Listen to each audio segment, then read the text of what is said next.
शास्त्रीनगरमधील रास्तभाव धान्य दुकान क्रमांक 59 परवाना क्रमांक 157 हा दुकानधारक नागनाथ बंडा सर्रासपणे गोरगरिबांच्या रेशन धान्याची लूट करून ते धान्य काळ्या बाजारात बिनधास्तपणे विक्री करत आहे। नागनाथ बंडा त्यांच्या दुकानातील प्रत्येक कार्डमागे तो 10 ते 15 किलो धान्यावर डल्ला मारतो। कार्डधारकांनी विचारणा केली तर म्हणतो तुम्हाला वरूनच तेवढा धान्य येतो, पण ऑनलाईन चेक केल्यास सत्य मात्र वेगळेच। नागनाथ बंडा म्हणतो प्रत्येक दुकानदार एका कार्डमागे 10 किलो इतकं धान्य मारतोच, मी पण तेच करतो, कारण आम्हाला वरिष्ठांना पण दप्तर तपासणीच्या नावाखाली हप्ते द्यावे लागतात, असं तो बिनधास्तपणे म्हणाला। प्रत्येक कार्डमागे 10 किलो गोरगरिबांच्या रेशनवर डल्ला मारायला लावणारे आहेत तरी कोण?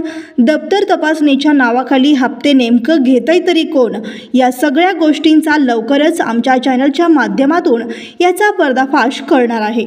पाहूया आता या हप्तेखोर अधिकारी व रेशन धान्य चोर दुकानावर यांच्यावर काय कारवाई होते।